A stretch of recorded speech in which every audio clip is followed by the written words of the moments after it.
Hello there, my name is Gary Lovatt and I'm the Managing Director of Social Sense, a social marketing and behaviour change company based in Media City.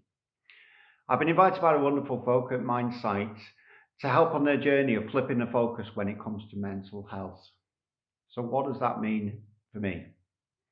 Well, there are three things I think that I'd like to share with you of how we can support ourselves, especially during this time. Three things that have really worked for me.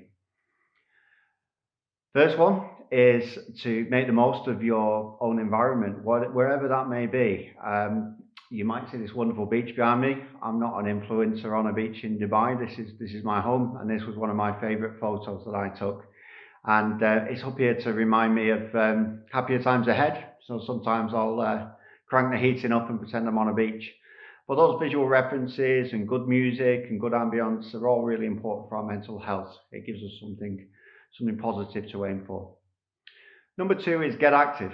Now, you might say that's a bit lame. Everybody says that, so please allow me to go a little deeper. Getting active is incredibly important, but there are two things that you can really do to make that happen and make that work for you. The first is to do it with purpose. So people like goal setting, I guess. Give yourself a time or something to beat if you're going out for a run, or just a distance that you've never done before and you keep striving for that. But the second thing is make it fun. I've really enjoyed running with my 7-year-old daughter. And today, for the first time, she went past 5K, and I was just so thrilled for her.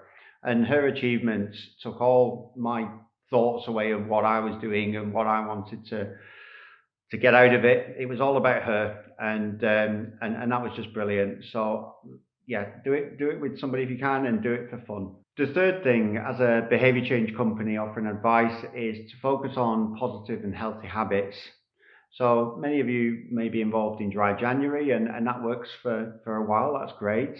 But abstention in the long term very seldom works as a habit changing behaviour. So instead, what we need to do is actually replace bad habits with good habits. So if you take myself, for example, I like to watch Netflix as much as the next person, might grab a few crisps along the way and build that bit of a habit up. In order to change that, you've got to swap it for something. It's very difficult to just not do it. So maybe have grapes instead, or maybe go for the hummus and pita. But whatever you do, think replacement instead of abstention, because ultimately you can create new habits that can replace the old ones. So those are my three tips for helping you to look after yourself and to help flip the focus on mental health. Thank you.